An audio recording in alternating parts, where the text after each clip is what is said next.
Graça e paz, amados, maravilha do Eterno, abençoados, abençoadas, riqueza do Todo-Poderoso Deus.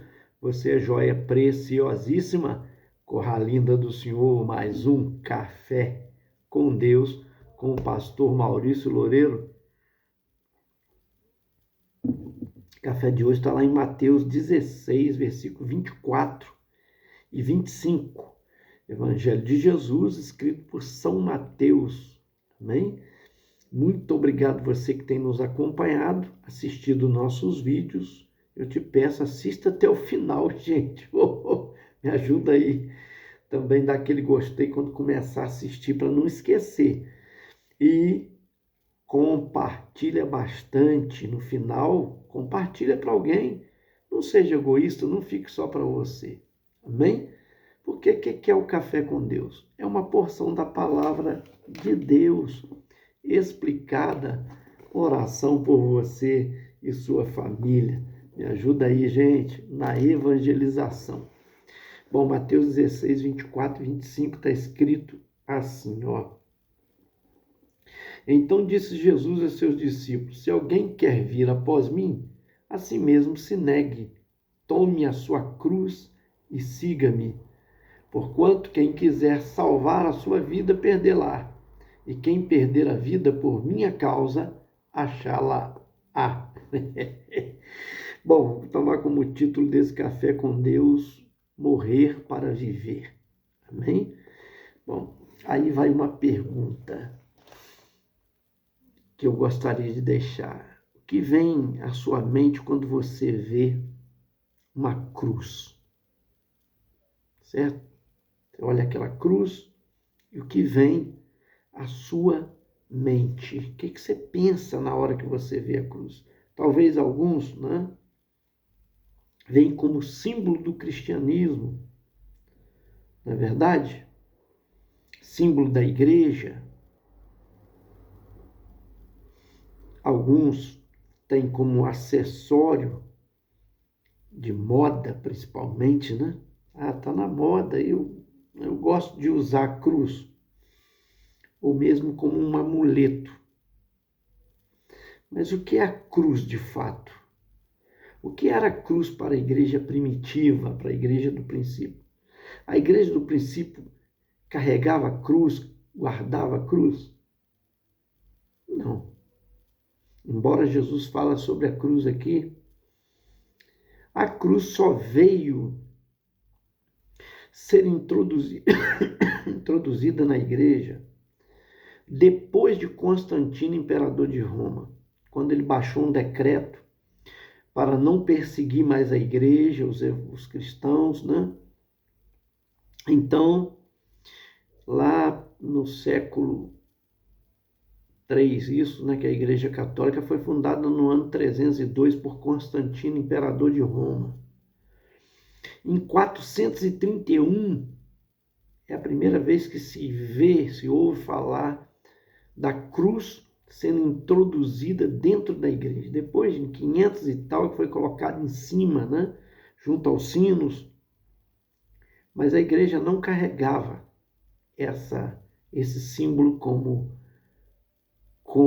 símbolo da igreja, como símbolo do cristianismo. Pelo contrário, era um peixe. E muitas vezes, em meio à perseguição, os cristãos iam para a praia, beira da praia, porque era o lugar que eles encontravam uns aos outros ali, mas para identificar que era cristão, alguém vinha, riscava na areia, fazia assim, como se fosse um S. Se tivesse outro cristão, ele vinha e fazia o contrário, formando um formato de peixe, né? Ali, pelo menos, o corpo de um peixe. Se tivesse mais um cristão, que era muito raro, né? Ele vinha e fazia as escamas, outro fazia o olho, a boca do peixe, só para você entender. E aí eu identificando, quem via o outro, né, ficava à distância, olhando alguém que ia lá desenhar, entendia que ele era um cristão. Não podia, às claras, não podia falar abertamente, havia uma perseguição implacável contra os cristãos, e a cruz era muito conhecida por eles, e era vista como horror, tá? Totalmente o contrário do que se vê hoje. Era verdadeiramente chocante para os cristãos do princípio. Por quê? Porque era um método de matar pessoas, e mais do que matar, os romanos, que lançaram a crucificação, né? Tinham o costume de crucificar pessoas, eles faziam isso para torturar. Antes da pessoa morrer, eles queriam ver ela sofrer naquela crucificação, cravando as mãos e os pés naquela cruz. E aí vinha um modo de vingança deles, para que todos vissem. Eles gostavam de fazer isso publicamente, para que todos vissem quem se levanta contra Roma, o que acontecia com a pessoa. Então os cristãos tinham horror de cruz. Cruz é símbolo de horror, de tortura, de dor. É por isso que Jesus diz aqui, simboliza a morte, simboliza, né, o sofrimento, a dor, quando ele diz para nós aqui no verso que nós separamos, versículo 24 e 25, principalmente o 24, no capítulo de número 16, ele diz: se alguém quer vir após mim, a si mesmo se negue, tome a sua cruz e siga-me. Quer dizer, tome a sua mortificação. É preciso morrer. Por isso que ele resume, continua dizendo, e um versículo encaixa no outro. No versículo de número 25, ele diz: quem quiser salvar a sua vida, vai perder. E quem que perder a vida por minha causa, vai ganhar. Então, a entrega a Cristo era viver sobre ameaça, era viver sob perseguição, era viver sobre tortura, porque quando era pego, eram torturados, eram crucificados, entende? Muitos eram entregues aos coliseus para servir de debocha, para tortura, de verdugos torturarem, para que leões os devorassem, entende? Era um símbolo de sofrimento entregar a vida a Cristo, mas, por outro lado, Jesus está dizendo: quem entregar a vida e perder por amor de mim vai ganhar. Aleluia. Evangelho é abrir mão de si mesmo, é mortificar sua carne constantemente, é crucificar ela constantemente.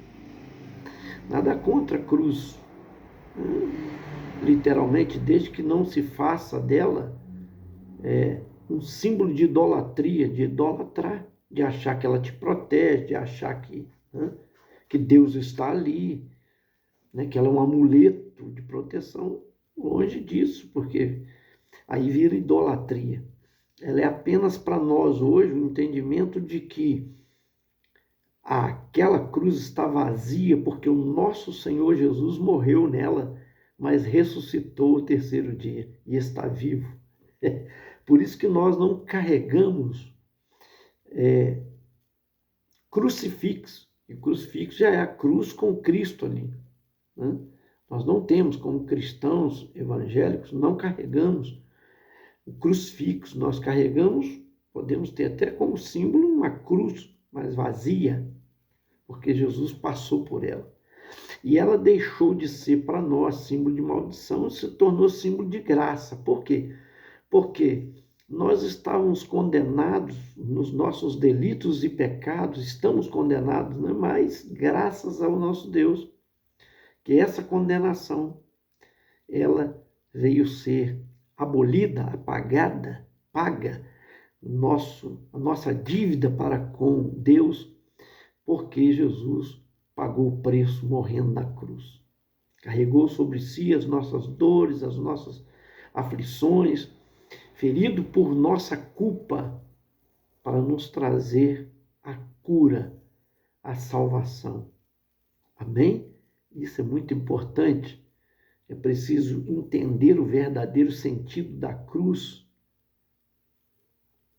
Com todo respeito a alguns que né? Tem igrejas evangélicas que nem cruz aceitam.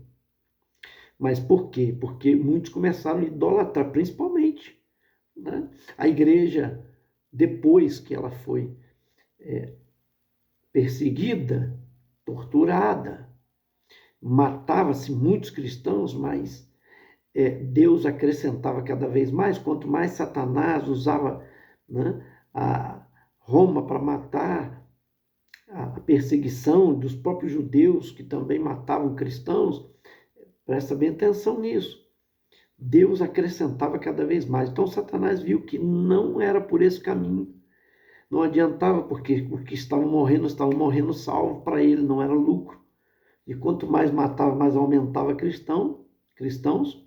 Ele então, Satanás usou uma nova estratégia, infiltrar dentro da igreja. Fez igual a Grécia fez, né?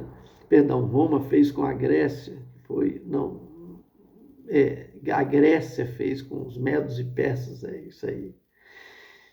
Dando de presente um cavalo de Troia, né? Um cavalo enorme, mas estava cheio dentro.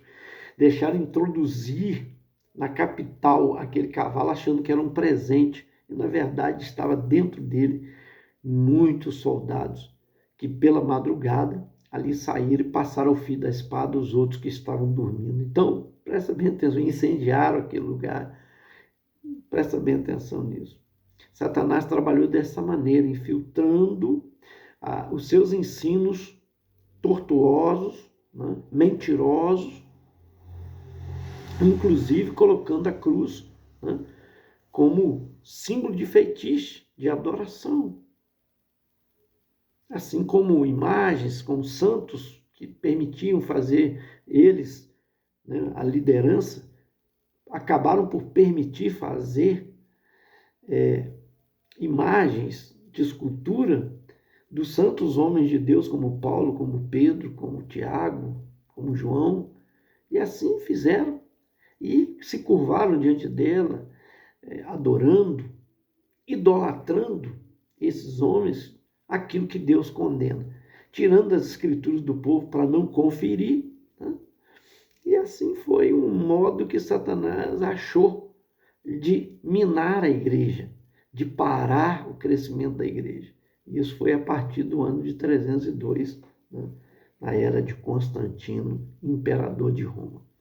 E a cruz, muitos outros, né, que foram introduzidos, foi a partir de 400 e tal, 500 e tal, foi o caso também da idolatria de Maria e tantos outros mais, como Pedro, como eu citei aqui, Pedro, Tiago, João e outros mais, certo?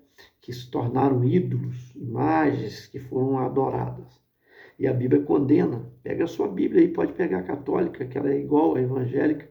Pega o segundo livro da Bíblia, pega ela, lá começa, primeiro livro chama-se Gênesis, segundo é Êxodo, certo?